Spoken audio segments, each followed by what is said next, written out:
Hello dear student, जैसा मैं आपको प्रॉमिस किया था सेम हम आ गए इस यूट्यूब चैनल पे। और आप लोग सबको वेलकम करता हूं हमारे इस प्यारा सा यूट्यूब चैनल जिसका नाम है आरसीपी। आरसीपी का मतलब होता है राइट कॉन्सेप्ट ऑफ फिजिक्स। तो कैसे हो? आई होप आपने पढ़ाई स्टार्ट कर दिया होगा। और इस पढ़ाई को साथ देने के लिए हम चंदन सर आपके लिए हम हाजिर हैं 12th के फर्स्ट चैप्टर की शुरुआत के लिए, जिसका नाम मैंने रखा है लेक्चर जीरो। मतलब जीरो से स्टार्ट करने वाले हैं। जीरो से ही तो हीरो बनना है ना, क्यों? जीरो से ही तो हीरो बनेगा ना, तो ना जीरो वन से हीरो बनने वाले हैं, हम लोग जीरो से हीरो बनेंगे। तो जीरो से हीरो बनने तक के सफर में आप हमारा साथ दीजिए और हम भी आपको हर कदम पर हर एक मोमेंट पे साथ देने वाले हैं। तो आज हम लोग क्या पढ़ने वाले हैं, इस लेक्चर में क्या खूबसूरती से क्या चीज जानने वाले हैं, क्या सीखने वाले हैं। तो आपके लिए मेनू है, जैसे खाना का मेनू होता है वैसे हमने मेनू रखा है। सबसे पहले हम लोग आज के इस लेक्चर में आज हम इंट्रोड्यूस करने वाले हैं कि एनसीईआरटी के कौन से चैप्टर्स, कितने चैप्टर हैं, 12th में क्या क्या मिलने वाला है। तो मजेदार होगा ना, ताकि हमें पहले से ही आइडिया हो कि कौन से चैप्टर को अच्छी तरीके से करने हैं और कौन से चैप्टर को अच्छी तरीके से नहीं करने हैं और कौन से चैप्टर को स्किप कर देने हैं। तो सबसे ये बेसिक इंट्रोडक्शन होता है किसी भी सब्जेक्ट का लेक्चर स्टार्ट करने से पहले। तो हम आज करने वाले हैं इंट्रोडक्शन ऑफ एनसीईआरटी चैप्टर, बिल्कुल करेंगे। इसके बाद हम लोग बेसिक मैथ पढ़ने वाले हैं। वाह सर, 11th में भी तो पढ़ा था, बिल्कुल पढ़ा होगा, लेकिन कब तक वो भूल भी गए होंगे। तो हम लोग बेसिक मैथ फॉर चैप्टर 1 का मतलब 12th के पहले चैप्टर का बेसिक मैथ क्या क्या आने वाला है। क्योंकि आप जानते हो यार कितना परेशानियां होती है, टीचर डायरेक्ट कैलकुलेशन कर देता है तो आपको पता भी नहीं चलते हो कि अरे यार इसमें कैसे किया टीचर ने। तो हम वो छोटी छोटी चीजों को 20 से 25 मिनट में हम इसको बेसिक मैथ को हम खत्म करेंगे, ज्यादा लेंदी नहीं करेंगे। और जहां जरूरत पड़ेगी वहां पे हम लोग, ऑब्वियस बात है, उस टाइम भी हम लोग कर लेंगे, तब डरे नहीं। तो बेसिक मैथ फॉर चैप्टर 1 बहुत ही खूबसूरत, बहुत ही मजेदार होने वाली है। फिर चैप्टर पे आएंगे जो कि चैप्टर नंबर 1 है, और वो है व्हाट इज चार्ज। है तो इलेक्ट्रोस्टैटिक, लेकिन उसमें क्या पढ़ने वाले हैं, what is charge and its properties. तो आज प्यारे बच्चों, आज हम इतना तक ही करेंगे। तो क्या क्या करने वाले हैं आप लोग देख लिए होंगे। आप चाहे तो इसको नोट भी कर सकते हैं, चाहे तो ना भी नोट कर सकते हैं, है ना। तो मैं इसको हटा दे रहा हूं। तो लेक्चर नंबर 0 आज हम लोग स्टार्ट करने वाले हैं। तो जैसे आप लोग भी कॉपी किताब निकाल लीजिए। किताब क्यों निकालना, कॉपी निकाल लीजिए और लेक्चर्स को नोट करते रहिए, क्योंकि बिना लेक्चर्स को नोट किए हुए काम नहीं चलने वाला है। ठीक है बेटा।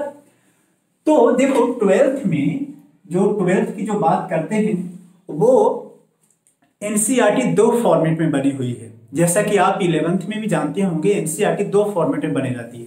तो यहाँ 12th में भी एनसीईआरटी 2 फॉर्मेट में है।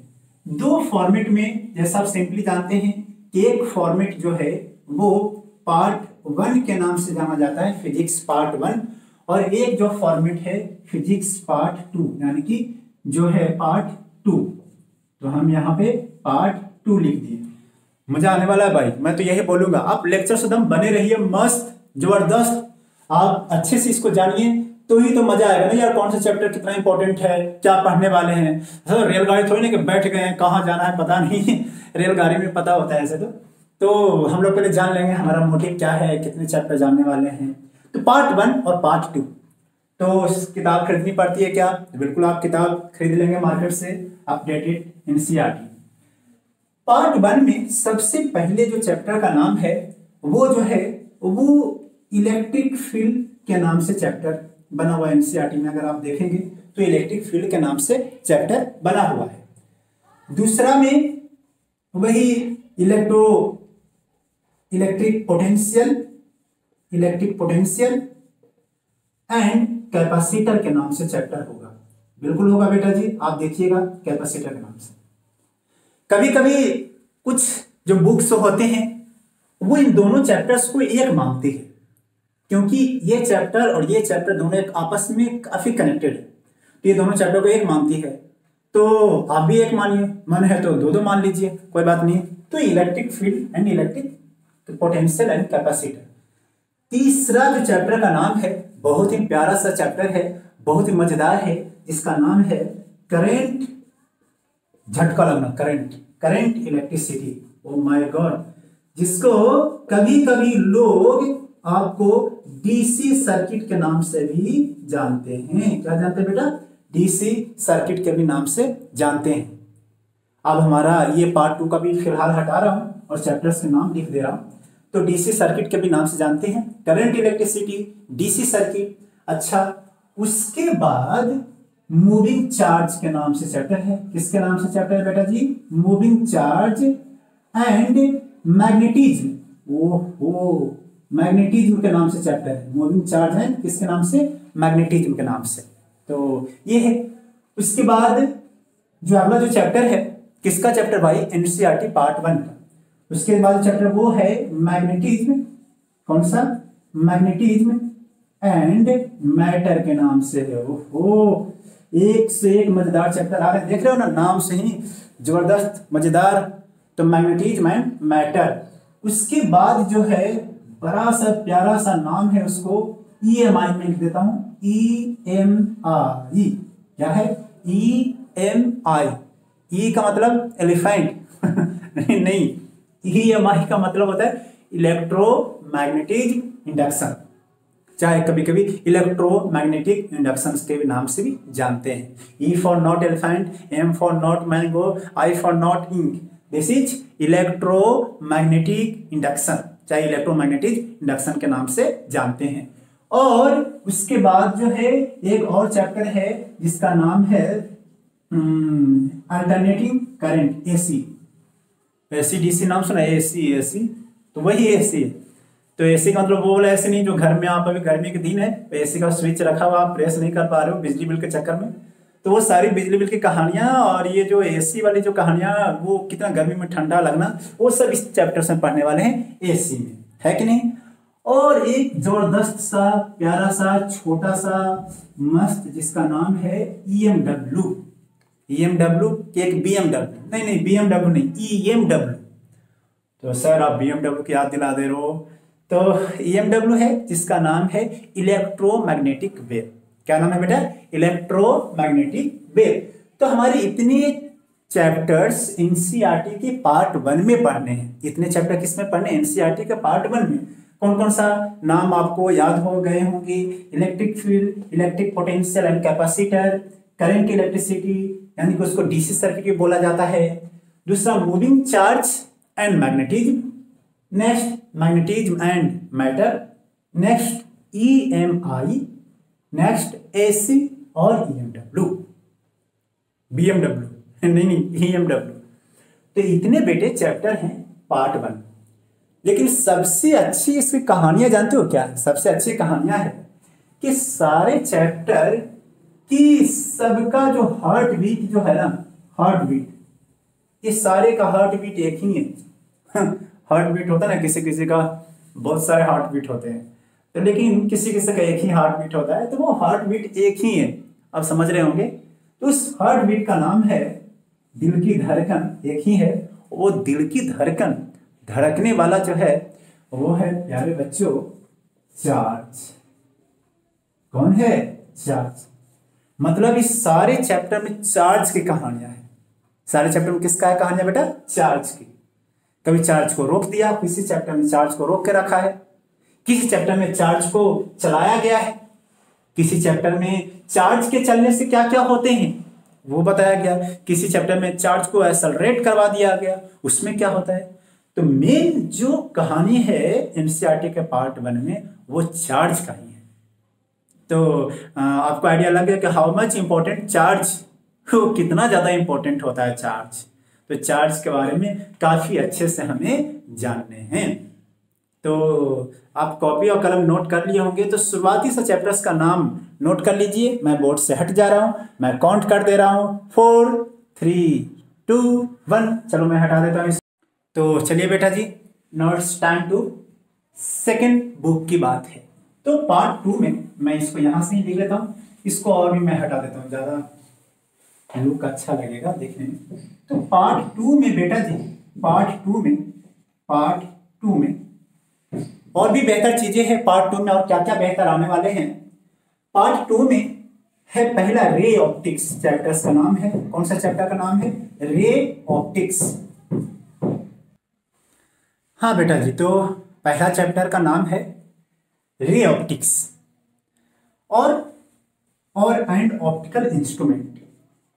Optical instrument.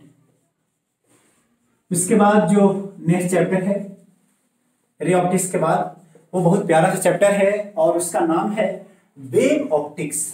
क्या नाम है? Wave optics. तो यानी कि एनसीईआरटी के सेकंड चैप्टर में जो चैप्टर है उसका नाम है वेव ऑप्टिक्स। नेक्स्ट जो चैप्टर है वो है dual nature of matter. Dual nature of matter and radiation. वो एक से एक चैप्टर है भाई। Dual nature of matter and radiation.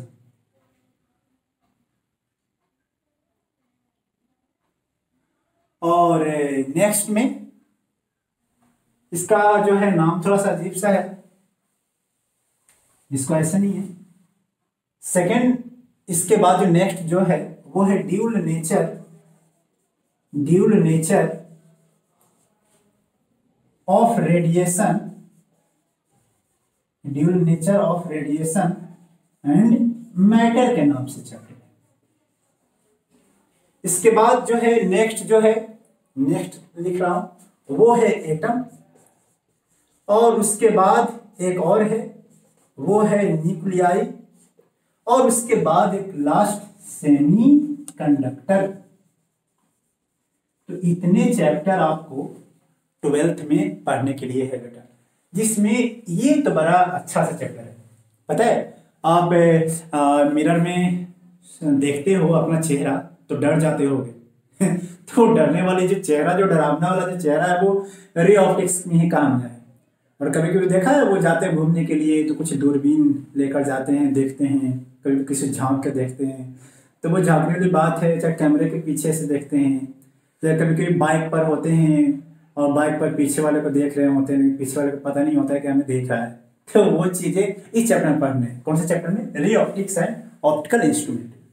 Wave optics, ये थोड़ा सा डिफरेंट चैप्टर है। वेव ऑप्टिक्स, इसकी फीलिंग थोड़ी बहुत कम आती है, लेकिन हाँ फीलिंग कम आती है इसमें थोड़ी ना कि नहीं पढ़ेंगे, फीलिंग दिलवाएंगे भाई। मैं आया हूँ किस लिए? उसी फीलिंग को देने के लिए तो आया हूँ। वेव ऑप्टिक्स नाम ही है, वेव ऑप्टिक्स। तो 11th में भी एक चैप्टर था जिसका नाम था एसएचएम वेव। सुन के साला डर लगता है, तो वो डरने के बाद हम इसको डराएंगे कि साला दोबारा हम लोग के सामने भी चैप्टर ना आए। Next, dual nature of radiation matter, आप इसको पढ़ेंगे तभी जानेंगे। एटम नाम के सुन के ही थोड़ा दिल की शांति मिली होगी, और न्यूक्लियस के नाम सुनकर। ये 11th में आप लोगों ने पढ़ा हुआ केमिस्ट्री में, या फिर 12th में, पता नहीं, 11th में पढ़ते हैं एटम एंड न्यूक्लियस केमिस्ट्री में। ये तीनों चैप्टर का एक ग्रैंडफादर है। कौन फादर है? ग्रैंडफादर, जिसका नाम है मॉडर्न फिजिक्स। तो ये तीनों चैप्टर मॉडर्न फिजिक्स, ये तीनों चैप्टर जो हैं तीनों चैप्टर का मतलब यहां से dual nature of radiation matter से लेकर एटम एंड न्यूक्लियस, वो एक ही के अंदर में आते हैं, जिसका नाम क्या है? Modern physics. तो मतलब होता है मॉडर्न फिजिक्स। कई बार लिख देते हैं बुक में मॉडर्न फिजिक्स, तो कई बार आपको टीचर कोचिंग में मॉडर्न फिजिक्स के नाम से चैप्टर को बताया जाता है। तो मॉडर्न फिजिक्स में ये 3 चैप्टर्स आते हैं। उसके बाद सेमीकंडक्टर। आप मोबाइल के थ्रू देख रहे हो ना, तो कैसे देख रहे हो? उसके अंदर में कुछ तो डिवाइसेज लगी होगी ना, तो वो डिवाइसेज किस टेक्नोलॉजी पे काम करते हो? उसके अंदर में क्या होता है? अब कंप्यूटर में 1 2 3 प्रेस करते हो, कुछ लिखते हो, LUTV की कुछ भी लिखते हो, तो वो कुछ ना कुछ एक सिस्टम रन करती है, एग्जीक्यूट करती है। वो सारे चीज का एग्जीक्यूशन जो होता है वो सेमीकंडक्टर में होता है। कितनी टेक्नोलॉजी, LED बल्ब आपके घरों में लगे होंगे, मेरे पास भी लगा हुआ है ना LED। तो LED जो है वो उसके अंदर भी यही काम कर रहे हैं। कौन काम कर रहे हैं भाई? सेमीकंडक्टर। तो सेमीकंडक्टर भी अपने आप में इंपॉर्टेंट है। ये जो इंजीनियरिंग करते हैं बच्चे, जो इंजीनियरिंग में जाते हैं, computer science engineer, IT branch में लेकर पढ़ते हैं, इलेक्ट्रॉनिक्स में लेकर पढ़ते हैं, उस सब के लिए ये यहाँ पर बेसिक इंट्रोडक्शन है। और ये अच्छा, और खास बात जानते हो क्या है? वो खास बात आपको मैंने बताया नहीं कि पार्ट टू के जितने भी चैप्टर्स हैं, जितने भी आप जितने भी चैप्टर देख रहे हैं, वो सबका पार्ट 1 से लेना देना नहीं। हो ये तो सर दिल की बात आपने छीन लिया कि चलो कुछ नहीं तो पार्ट 2 वाला तो पढ़ ही लूंगा एटलीस्ट, कैसे न कैसे करते। तो सबसे अच्छी बात है कि पार्ट 2 का पार्ट 1 से कोई लेना देना नहीं है। और इसमें एक और सुनाऊंगा तो तुम उछल पड़ोगे कि नहीं सर ऐसा तो नहीं हो सकता है। इसमें सारे चैप्टर्स में कोई एक दूसरे से लेना देना नहीं है। ओहो, तो ये बात है, मतलब इस सारे चैप्टर के एक दूसरे से लेना देना नहीं है। अगर आपने ये छोड़ दिया तो आपको ये भी समझ में आएगी, ये छोड़ दिया तो ये भी समझ में आएगी, ये छोड़ दिया तो ये भी समझ में आएगी, मतलब एक दूसरे से कनेक्शन है। अगर मैं सारा छोड़ दिया तो उसका आंसर आप जानते हो, तो समझ गए। अच्छा, पार्ट 1 के जो जितने भी चैप्टर मैंने बताए वो सब एक दूसरे से थोड़ी थोड़ी लिंक्ड होती है। तो आप कोशिश करेंगे कि पार्ट 1 के सारे चैप्टर्स को एक के बाद एक को समझने की कोशिश करेंगे। समझ गए हमारे बेटे? तो ये चीज आपको होना चाहिए। जिस तरीके से 11th के पार्ट 1 को बुक को आपने देखा होगा, तो काइनेमेटिक्स आया, सोचा चलो काइनेमेटिक्स को नहीं समझ में आया, कोई बात नहीं, अगला चैप्टर समझ लेंगे।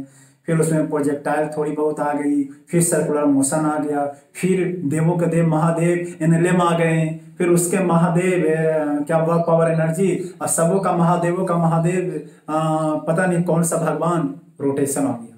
तो साला बड़ा खतरनाक था वो, एक के बाद एक के बाद एक के बाद जुड़ते रह गए, चैप्टर्स के चैप्टर्स कनेक्टिविटी होता है। तो इसमें किसी टीचर का कोई गलती नहीं होता है, आपको समझ में नहीं आता है तो वो है ही चैप्टर ऐसे, क्योंकि एक दूसरे से कनेक्टिविटी होती है। उसी तरीके से 12th के पार्ट 1 में भी ऐसी कनेक्टिविटी है, तो समझ गए ना। तो 12th के पार्ट 1 आपको पढ़ना पड़ेगा, लेकिन खुशखबरी उसके लिए एक ही है कि आप 11th में ना भी पढ़ें तो काम चल जाएगा।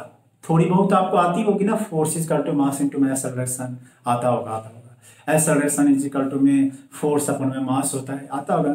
मोमेंटम क्या था, मास इनटू में वेलोसिटी, तो ये सब आपको पता होंगे, है ना। अगर कुछ मिस्टेक्स है, मैं पढ़ा रहा हूँ, अगर आपको कुछ लगती है सजेशन, तो आप हमारे कमेंट बॉक्स में जाकर कमेंट कीजिए, सर आपको ये इम्प्रूवमेंट करना चाहिए। हम आपके कमेंट का मोस्ट वेलकम करने वाले हैं।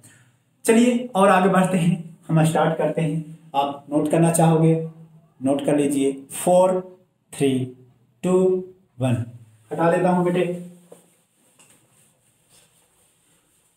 तो जैसा हमने आपको प्रॉमिस किया कि चैप्टर को स्टार्ट करने से पहले हम बेसिक मैथ को समझेंगे। ये हमारा चैप्टर नंबर 0 है।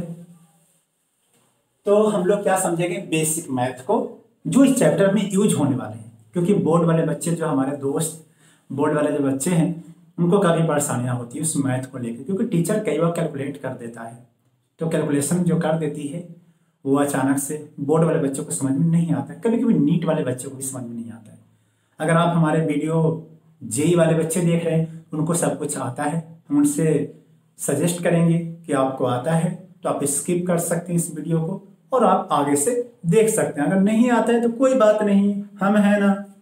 तो बेसिक मैथ में हम आपको सजेस्ट करेंगे कि थोड़ी बहुत डिफ्रेंसिएशन को देख लेते हैं। मैं ऐसा डिटेल्स में नहीं जा रहा हूं, आप ऐसा मत समझिए कि मैं काफी डिटेल्स में जाने वाला हूं। डिफ्रेंसिएशन को समझ लेते हैं कुछ छोटे बहुत एग्जांपल से, जो आपको यहां पर यूज होने वाले हैं। जैसे डिफ्रेंसिएशन करना है x पे पावर n का और dx का, तो बेटा कैसे करोगे, हम लोग जानते हैं रूल्स।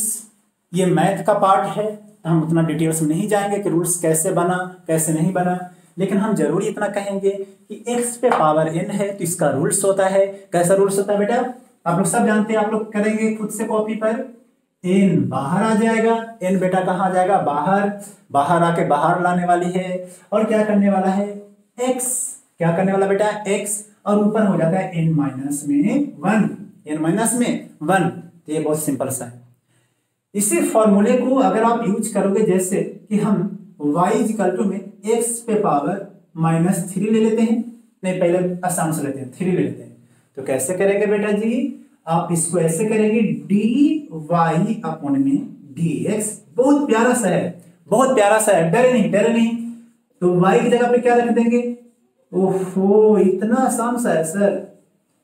ये देखो, n जो पावर होता है वो पावर कुछ भी हो सकता है, उसकी मर्जी है, क्वेश्चन की मर्जी है, हम उस पर कुछ कर नहीं सकते हैं। तो पावर बेटा किधर आ जाएगा, 3 बाहर आ जाएगा, बाहर लेकर आएगा 3 बाहर, और x पे पावर 3 माइनस में 1, कितना आसान है, 3 इंटू में x पे पावर 2 हुआ ना आंसर। सर ये तो आता था, सही बात है, आता था, करते रहिए। एक और कर लेंगे, एक और कर लेंगे। मैं बता दे रहा हूं आपको, y रूट एक्स है, जल्दी से कीजिए। उसको डिफरेंशिएशन करना है x के रेस्पेक्ट में। कैसे करोगे बेटा, कैसे करोगे, 4 3 2 1, आपने कर लिया होगा। चलिए मैं कर देता हूं, अब वीडियो को रोक के आप खुद कीजिए। चलिए, इसको करने के लिए हम क्या करने वाले हैं, dy अपन में dx लिखेंगे, और यहाँ पे y पर रूट एक्स लिखेंगे। बेटा जी हम जानते हैं कि रूट एक्स जो होता है वो रियल में x पे पावर 1/2 होता है। x क्या होता है बेटा, रूट एक्स का मतलब x की पावर 1/2। तो आप इसको कीजिएगा क्या कि x पे पावर 1/2 ऐसे लिख दीजिए बेटा, और dx हो जाएगा।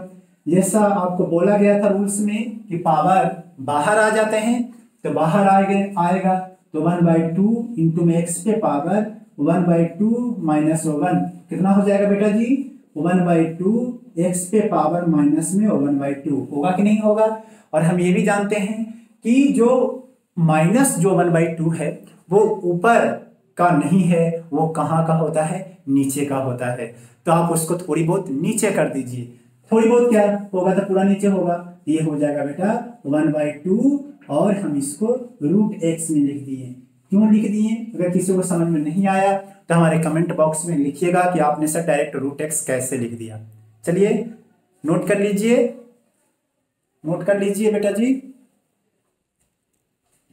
आपने नोट कर लिया होगा।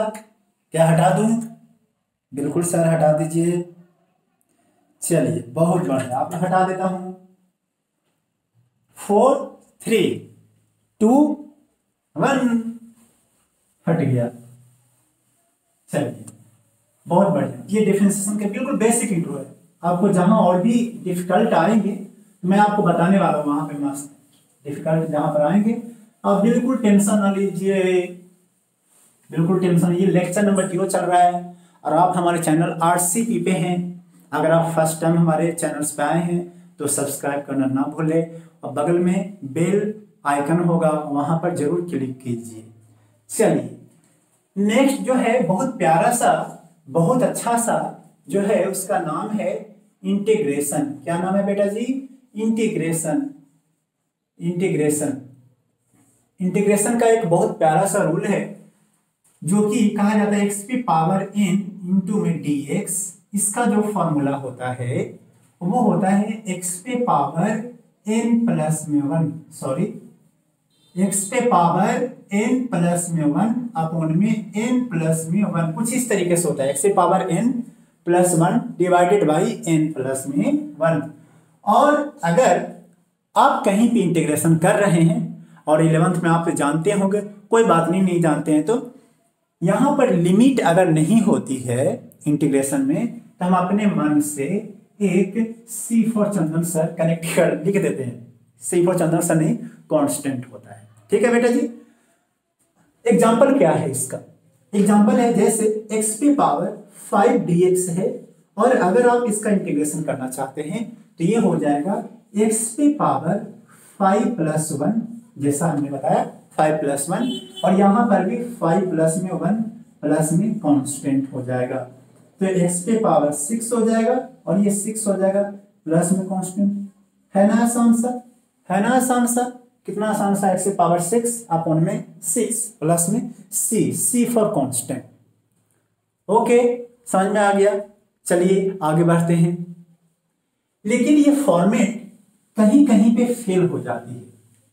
फेल होने का मतलब ऐसा नहीं कि फॉर्मूला गलत हो जाता है, फेल होने का मतलब बेटा जी कि कहीं कहीं पे फॉर्मेट ऐसे दिखाई नहीं देगी। तो कैसे दिखाई देने वाले हैं, आपको दिखाई देने वाले हैं इस फॉर्मेट में, ए से बी ऐसा कर देगा, सांप जैसा बना दिया, उसको लिख दिया ए से बी, और ये बच्चों को डरा दिया। तो डरना थोड़ी ना है, यहाँ पर तो लड़ना है। डर गया तो समझ गया ना। तो यहाँ पे डरना नहीं है, इसको क्या करना है, लड़ना है। तो कैसे लड़ेंगे, बहुत ही आसान है, बहुत ही आसान, बहुत ही प्यारा जबरदस्त कॉन्सेप्ट के साथ ये इसको इंट्रोड्यूस कर रहा हूं। देखना, कहता है ऐसे वाले, इसको बोलते हैं कभी कभी स्टाइल मारने के लिए, ऐसे ही जोक्स मारने के लिए, चलाने के लिए लिख देते हैं डेफिनिट इंटीग्रेशन। इसको क्या बोलते हैं कभी कभी, डेफिनिट। क्यों डेफिनिट बोला गया, क्योंकि इसमें एक लिमिट यूज कर दिया। क्या यूज कर दिया, लिमिट। इसको कभी कभी डेफिनिट इंटीग्रेशन भी बोलते हैं। क्या बोलते हैं बेटा जी, डेफिनिट इंटीग्रेशन। ये बेचारा तो इसका तो कोई है ही नहीं यार, कोई नहीं है यार, कोई नहीं है मतलब कोई है नहीं, लिमिट नहीं लगा हुआ है। तो लिमिट अगर नहीं लगा हुआ है तो इसका भी कुछ नाम रख दिया। देखो ये डराने के लिए नाम है, ऐसा नहीं, इसकी जिंदगी से कोई लेना देना नहीं है फिलहाल नाम से। नाम है बेनाम, जिसका नाम है इनडेफिनिट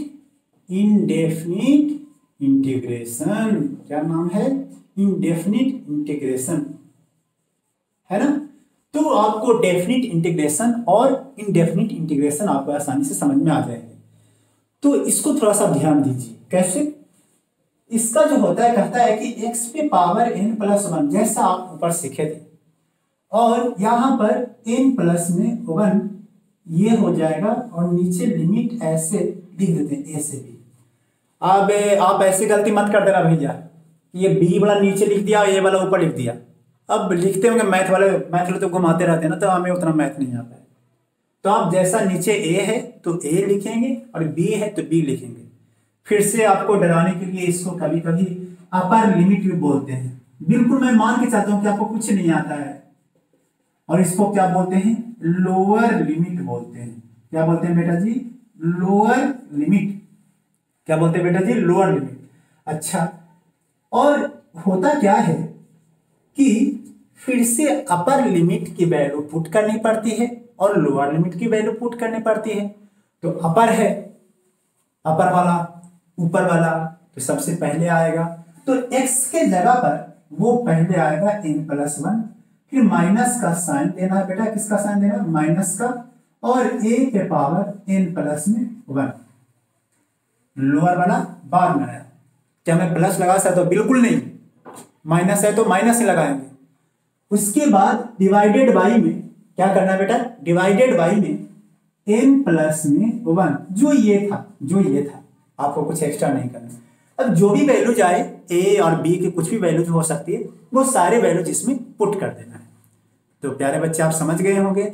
तो एक काम करते हैं, इस पे हम एक प्यारा सा न्यूमेरिकल लेंगे और आपको समझाते हैं। तब तक लिए नोट कर लीजिए, बोर्ड से मैं हट गया हूँ, नोट कर लिया होंगे।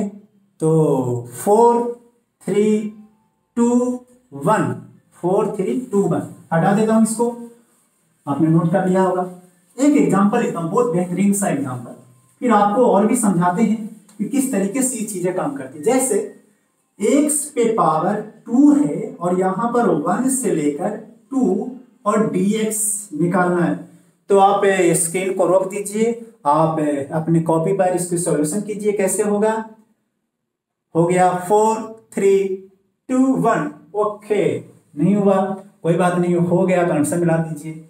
इसका क्या होगा बेटा, इसका तो होगा x पे पावर 2+1, जैसा बताया फॉर्मूले n+1, और डिवाइडेड बाई में 2+1, कुछ इस तरीके से। और इसको लिमिट लगा दीजिए, कहां से कहां तक, 1 से लेकर 2 तक। सर इसमें क्या कांस्टेंट ऐड करना है क्या, नहीं, इसमें कांस्टेंट ऐड नहीं करना है। क्यों नहीं करना है, क्योंकि डेफिनिट है। तो सर डेफिनिट होगा तो क्या मैं नहीं करूंगा, बिल्कुल नहीं करना है। ज्यादा सवालों का आंसर के लिए आप मैथ लेकर पढ़िए, और मैथ वाला टीचर बताएंगे क्यों नहीं करना है। हमको तो सिर्फ यूज करना है, कैसे यूज किया जाता है। तो बेटा क्या करना है, फिर एक लाइन और लिख दे, क्या 2+1 3, x की पावर 3 अपॉन में 3, और यहां से लिमिट हो जाएगा बेटा जी 1 से लेकर 2 तक। अब मैंने बताया था, यहां पे गलती करते हैं, मैंने क्या बताया था यहाँ पर कि पहले अपर लिमिट आएगा। तो x की जगह पर अपर लिमिट 2 पे पावर 3, माइनस में अपर लिमिट आएगा 1 पे पावर 3, और ये तो डिवाइडेड बाई 3 है ही बेटा जी, चाहे उसको बाहर भी ले सकते हैं। तो 3, ओह इतना आसान, सर ये तो बहुत टफ है। टफ लग रहा है क्या? नहीं लग रहा। तो कितना हो जाएगा? 2 पे पावर 3 कितना हो गया बेटा? 8। माइनस में 1 पे पावर 3 कितना होता है? 3। क्या मजाक कर रहे हो सर, 1 होता है ना, तो 1 अपॉन में 3, तो ये हो जाएगा 7/3 आंसर। 7/3। अब अगर आप घर पे करना चाहते हैं तो आप इसको घर पे कीजिए। मैं एक सवाल दे रहा हूं, आपको कमेंट बॉक्स में लिख देने हैं। अगर आप स्टूडेंट हैं और कर रहे हैं इस सवाल को, सीरियस अगर पढ़ रहे हैं, तो आप कमेंट बॉक्स में इसका आंसर लिखिएगा। कमेंट बॉक्स में इसका आंसर लिखिएगा। कितना होगा? x पे पावर -2 है और dx है, इसको 1 से लेकर 2 तक में इसका लिमिट रखा हुआ है, लोअर लिमिट अपर लिमिट, और इसका आंसर आपको लिखना है। तो आप नोट कर लीजिए, स्क्रीन को रोक कर 4 3 2 1 हटा देता हूं इसको। चलिए ये हट गया।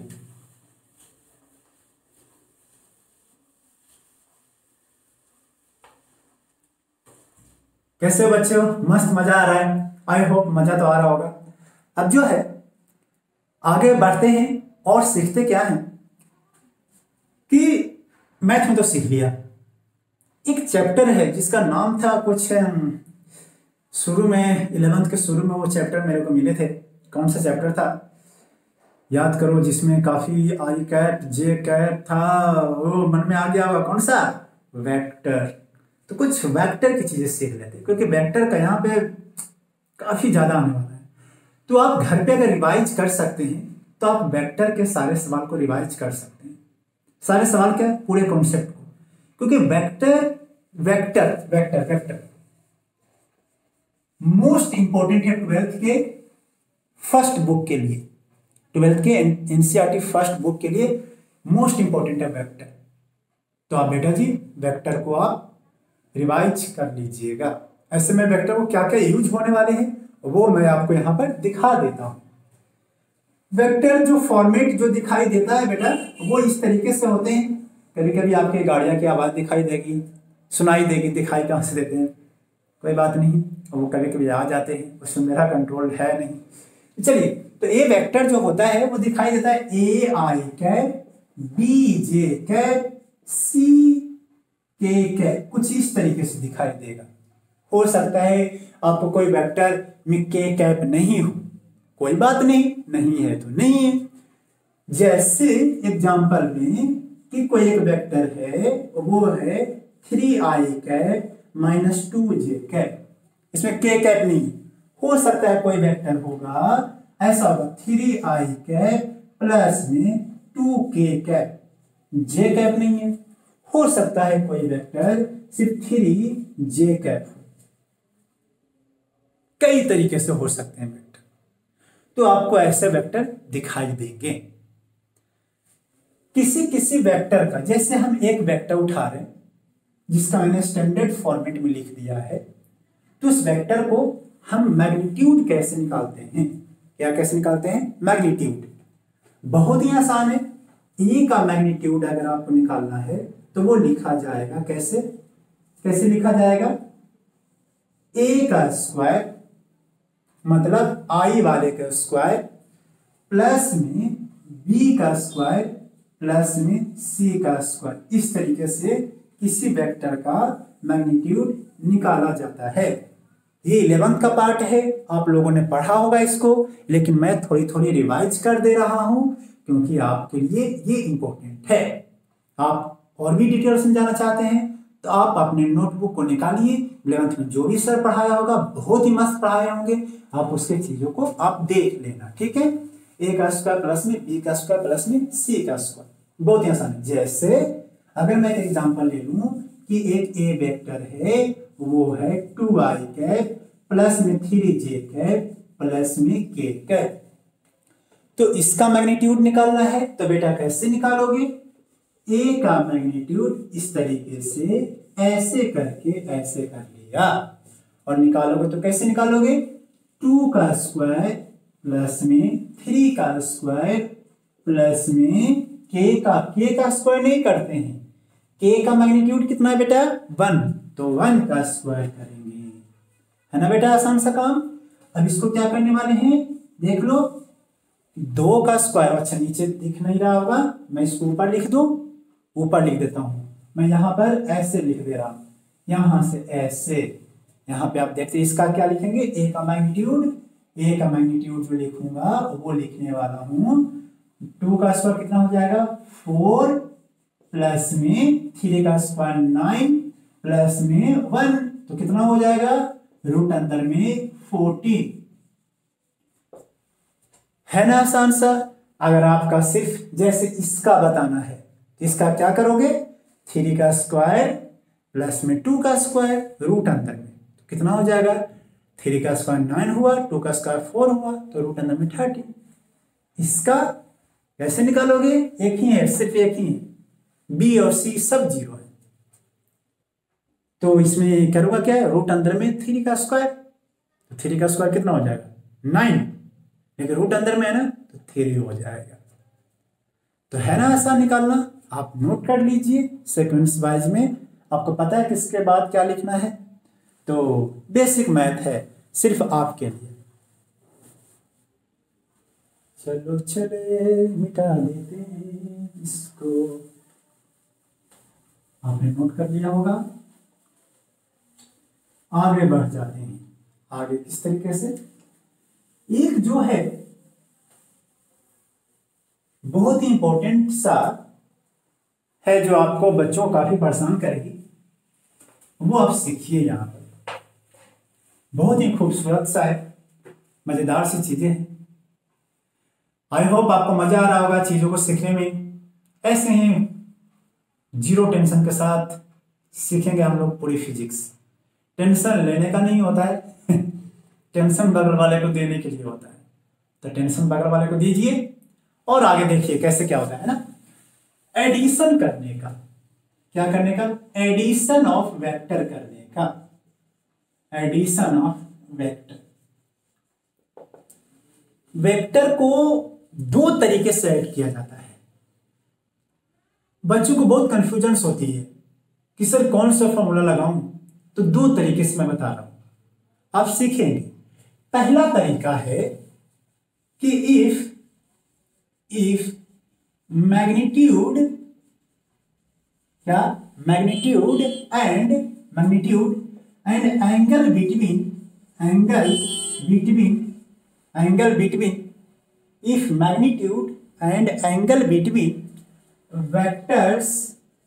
vector are given, तो कैसे निकालेंगे, जैसे कोई एक वेक्टर है जिसका मैग्नीट्यूड है 2, क्या है बेटा 2, और दूसरा वेक्टर है बी वेक्टर जिसका मैग्नीट्यूड है 3, और दोनों के बीच में एंगल है 30 डिग्री।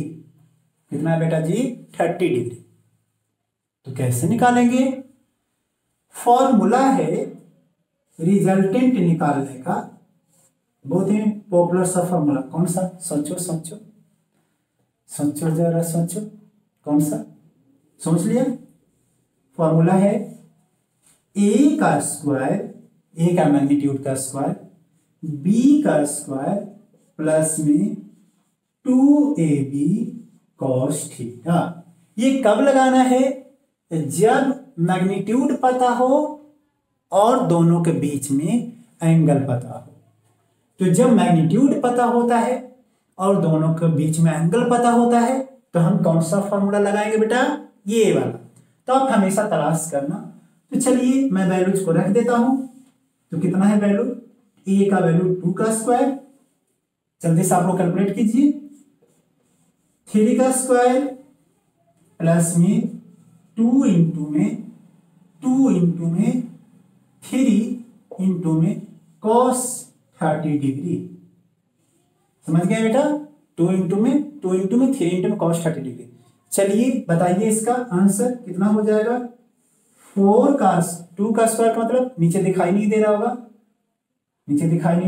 तो एक काम करते हैं यहां पर लिख देता हूं, कितना हो जाएगा 2 का स्क्वायर मतलब 4 हो जाएगा, प्लस में 9 हो जाएगा, प्लस में 4 इंटू में 3 कितना 12 इंटू में cos 30 डिग्री, cos 30 डिग्री कितना होता है आपको याद होना चाहिए, √3/2। तो √3/2 लिख दिया, √3/2। अब उसको जब आप लिखने जाओगे, नीचे तो लिख नहीं सकता हूं, क्या मैं ऊपर लिख दूं बेटा? लिख दीजिए ऊपर। तो हम ऊपर लिख रहे हैं, तो आप करोगे तो कितना हो जाएगा, यहां से तो 9 और 4 कितना 30 प्लस में 2 और 12 कट जाएगा ना 6 में, तो 6√3। This is the required answer. मैं मानता हूं √3 का वैल्यू कुछ होगी और आप उसको ऐड कर दोगे तो रूट अंदर में लिख सकते हैं, वो आप पर डिपेंड करता है कितना शॉर्ट करेंगे। तो इसका जो रिजल्टेंट है वो इतना आ गया। कभी कभी पूछा जाता है कि रिजल्टेंट का डायरेक्शन कैसे निकालते हैं इसी फॉर्मेट में, तो आप लोग पहले नोट कर लीजिए, फिर हम आपको बताते हैं कि रिजल्टेंट का डायरेक्शन कैसे निकाला जाता है। नोट कर लिया? आप अपने कॉपी और पेन पे इसको नोट कीजिए। मैं इसको हटा देता हूं, हटा दूं? चलिए हटा देते हैं। तो हटा दिया, 4 3 2 1। चलिए इसको मैं हटा दिया। डायरेक्शन कैसे निकालते हैं बेटा? डायरेक्शन निकाल के दिखा देता हूं आपको। हम ए वेक्टर को कुछ ऐसे लिख लेते हैं, ए वेक्टर को ऐसे लिख लेता हूं, जो भी हो ए वेक्टर, जैसा कि इस वाले सवाल में कितना था 3 था। और बी वेक्टर को मैं ऐसे लिख लेता हूं, इस सवाल में बी वेक्टर का वैल्यू कितना था 2 था। और दोनों के बीच का एंगल कितना था बेटा जी? बोलिए, बोल नहीं सकते हैं? 30 डिग्री। 30 डिग्री था, कितना था 30 डिग्री था, तो लिख दिया हमने 30 डिग्री। आई होप एंजॉय कर रहे होंगे। बहुत ही आसान सा है ये, कुछ है ही नहीं। आपको लग रहा होगा टफ, कुछ तो सोच रहे हो क्या यार ये कहाँ फंस गया यार, मैं तो था फंसे उसे नहीं, अच्छी जगह पे हो तुम। रिजल्टेंट कैसे होगा? बिल्कुल होगा रिजल्टेंट ऐसे ही, इन दोनों का बीच में ही होता है रिजल्टेंट। ऐसा कभी नहीं होगा कि ए और बी है ऐसे और रिजल्टेंट हो गया उधर, मतलब फंस गए चक्कर में, ऐसा नहीं होता है कभी। अगर ऐसा आता है तो समझो कुछ गड़बड़ है भाई, गोलमाल है यहाँ पे कुछ। जब गोलमाल अगर नहीं है तो रिजल्टेंट हमेशा इन दोनों वेक्टर के बीच में आते हैं। तो अगर रिजल्टेंट इन दोनों वेक्टर के बीच में अगर आएंगे तो हो सकता है कि बी से कुछ एंगल पे बनते होंगे, है कि नहीं? और ऐसा भी हो सकता है कि ए से भी कुछ एंगल पे बनेंगे, ए से भी कुछ एंगल पे बन सकते हैं और बी से भी कुछ एंगल पे बनेंगे। चलिए फिलहाल के लिए मैं थीटा लिख देता हूं कि बी पर बी से थीटा बन रहा है, सॉरी ए से थीटा बन रहा है और बी से अल्फा मान लिया, कुछ भी बन सकता है ना थीटा अल्फा। तो प्यारे बच्चों tan थीटा लिखा जाता है, tan थीटा के फॉर्मेट में लिख दे रहा हूं, ऐसे फॉर्मूले होते हैं। आप 11th की कॉपी निकाल कर देखना, किताब निकाल कर देखना, तो आपको और भी मिलेंगे। तो कैसे होता है जो देखते रहना, मजा आने वाला है, मजा आने वाला नहीं। अल्फा नहीं रखते हैं इसको, थीटा नहीं रखते हैं, क्योंकि थीटा मैंने पहले लिख दिया था ना वहां पर। इसको मैं बीटा लिख दूं क्या? बीटा बेटा बीटा बीटा बेटा बेटी, ऐसा बीटा लिख दिया। तो tan बीटा लिखा जाएगा, क्या लिखा जाएगा? इधर वाला वेक्टर। अब किधर से बीटा निकाल रहे हो जी? पहले देखो, क्या इधर से निकाल रहे हो ना? इधर से निकाल रहे हो ना? ओके, तो उधर वाला क्या करेगा? उधर वाला बी साइन थीटा लिखेंगे। क्या लिखेंगे? B sine theta. उधर वाला बी, ए मत ले लेना भाई। थीटा क्या है बेटा? उन दोनों के बीच में एंगल कितना था 30 डिग्री, तो बी साइन थीटा। और इधर में ए प्लस में बी कॉस थीटा, है कि नहीं? बी साइन थीटा अपन में ए प्लस में बी कॉस थीटा। तो अब क्या करने वाले हैं बेटा? कितना है? बी का वैल्यू 2 है और साइन थीटा कितना है बेटा? Sine 30 degree. और ए कितना है बेटा? 3 प्लस में बी कितना है? 2 इंटू में कॉस 30 डिग्री। समझ में आ रहा है? बहुत ही आसान है यार, जो भी सॉल्व करके आए वैल्यू जो वो आ जाएगी, वो मैं नहीं कर रहा हूँ, क्या आएगा तो आप सॉल्व करके लिख दीजिएगा। मान लीजिए सॉल्व करने के बाद आपने सॉल्व किया, चलो सॉल्व कर ही देता हूँ।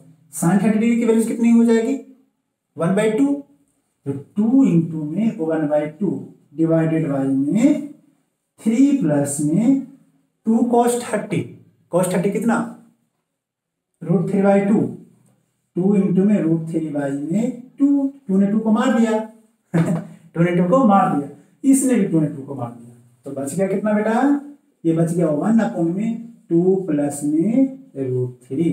ये कौन सा एंगल है सर, ये तो बड़ा ही खतरनाक वाला एंगल है, सच में खतरनाक वाला एंगल है। तो कोई बात नहीं, इसको लिखते हैं बीटा इक्वल टू में, जब एंगल आपको पता नहीं होना, कई बार होगा आपको एंगल नहीं पता होगा, पता आ जाएगा √3 log e, तो थोड़ी ना एंगल पता होगा यार उतना, तो एंगल आपको पता नहीं होते हैं, तो आप क्या करोगे, सिंपल सा tan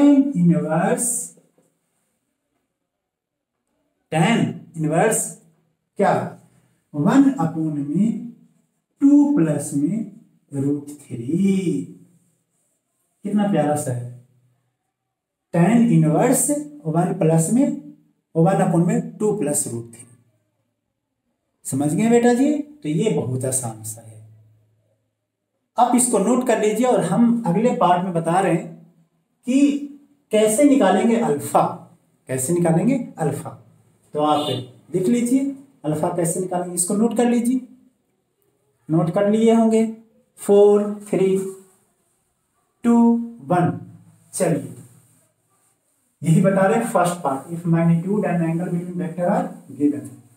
ओहो मैंने मिटा दिया इसको, चलिए कोई बात नहीं, मैंने मिटा तो दिया। हम आपको सिखा रहे हैं कि अल्फा कैसे निकालेंगे, तो अल्फा के लिए मैं एक बार फिर से वही वाला फोटो को बना लेता हूं, ए बी, और यहां पर ये था वेक्टर, ये था 30 डिग्री, और ये था हमारा अल्फा, और ये था हमारा बीटा। हमने आपको बीटा निकालने के लिए सिखा दिया, अल्फा निकालने के लिए भी आसान है। चलो तुम लोग बताओगे tan अल्फा, अब अल्फा तो 20 एंगल है, तो हम लोग ए को उठाएंगे, तो ए से उठ गया a sin थीटा प्लस में b प्लस में a cos थीटा, आप इस तरीके से ऐसे निकाल सकते हैं। तो एंगल को आपको निकालने की जरूरत जब आएगी तो आप इस तरीके से आप कर सकते हैं।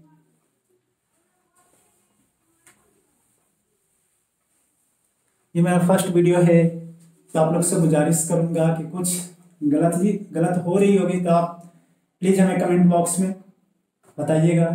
हम आपको सवाल कुछ लास्ट में हम आपको दे देंगे, टाइप वर्जन भी हो सकता है, या तो फिर लिख के दे देंगे, आप पढ़ लेना। ओके चलिए, आपको डीपीपी के फॉर्मेट में मिलेगी ये सब कुछ सवाल को करने के लिए। चलिए नेक्स्ट करते हैं। दूसरा जो फॉर्मेट है, मैं इसको हटा दूं,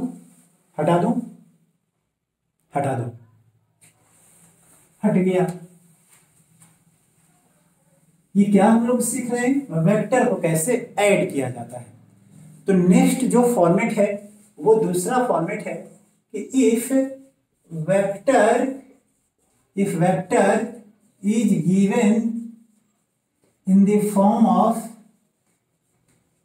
form of I cap, J cap, K cap, तो कैसे ऐड करते हैं, बहुत ही आसान है। आई कैप तो इसमें इस वेक्टर में इस तरीके से आई कैप और जे कैप और के कैप के फॉर्मेट में दिया रहेगा। जैसे कि बहुत ही आसान सा है फॉर्मेट, आप सीख जाओगे, चैप्टर में काफ़ी मज़ा आने वाले है। तो वो मज़े को करने के लिए इसको आपको सीखना पड़ेगा। जैसे कि ए वेक्टर इज इक्वल टू लिखा हुआ 2i कैप प्लस में 2j कैप प्लस में k कैप, कुछ इस तरीके से। और दूसरा वेक्टर है जैसे आई कैप प्लस में j कैप माइनस में k कैप, और आपको निकालने हैं ए वेक्टर प्लस में बी वेक्टर आपको निकालने हैं इस तरीके से। तो कैसे करोगे, इन दोनों को सिंपली ऐड कर दीजिए, कितना हो जाएगा 3i कैप प्लस में 3j कैप और प्लस k कैप और माइनस k कैप 0 बन जाएंगे। तो इसको नया सा वेक्टर नाम रख दीजिए सी कैप। बहुत ही आसान सा है। इसका रिजल्टेंट का एंगल कैसे निकालते हैं आपको इसको समझना पड़ेगा। जैसे आई कैप में कितना है 3, तो आई कैप किसको दिखाता है एक्स को आई कैप इस तरीके से। जे कैप में कितना है 3 ऐसे, और रिजल्टेंट किधर आएगा तो वो इधर ही आएगा बेटा। रिजल्टेंट किधर आएगा इधर ही आएगा। किससे निकालना चाहते हो रिजल्टेंट का एंगल, आई से निकालना चाहते हो निकाल लो, लिख दो अल्फा। तो tan अल्फा कैसे लिखते हैं tan alpha is equal to में परपेंडिकुलर। तो इस परपेंडिकुलर में कितना है जे में कितना है बताओ 3, तो लिख दिया 3। परपेंडिकुलर बाई में बेस कितना है ए भी 3 टी भी 3, तो 1 हो जाएगा, यानी कि अल्फा इज इक्वल टू कितना हो जाएगा बेटा 45 डिग्री। तो जानते हैं तो 45 लिख देंगे, नहीं जानते हैं तो tan इनवर्स 1 लिख देते हैं। कोई डरने की बात नहीं है ना, आसान। ये बहुत ही आसान तरीका है tan अल्फा। उसका एक अलग मेथड है, उसको हम ऐसे नहीं कर सकते हैं जैसा कि हम इसको कर रहे हैं। तो बहुत आसान सा है। आप एक करना घर पे, ए वेक्टर जो है 6i कैप है प्लस में 2j कैप है, और बी वेक्टर जो है वो है 4i कैप प्लस में 8j कैप। आप इसको कमेंट बॉक्स में बताना, कहाँ पे बताना, अगर आप पढ़ाई कर रहे हो तो कमेंट बॉक्स में बताना कि इसका व्हाट इज एंगल ऑफ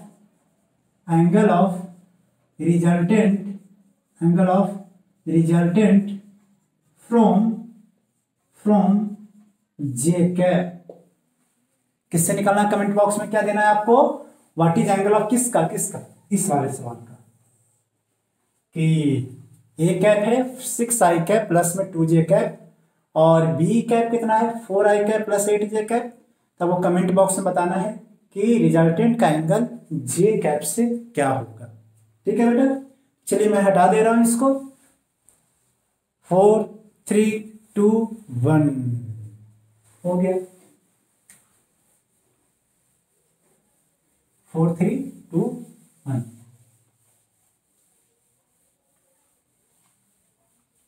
चलिए अब एक लास्ट जो है वो है यूनिट वेक्टर। क्या है यूनिट वेक्टर, कैसे निकालते हैं यूनिट वेक्टर किसी वेक्टर का। मैं ये उम्मीद कर रहा हूं कि आप लोग बहुत पहले से ये सब पढ़ाई कर लिए होंगे, बस आपको थोड़ी बहुत रिवीजन कर रहे हैं। ए वेक्टर इज इक्वल टू में 2i कैप है प्लस में 2j कैप है प्लस में k कैप। यूनिट वेक्टर निकालने के लिए अगर किसी वेक्टर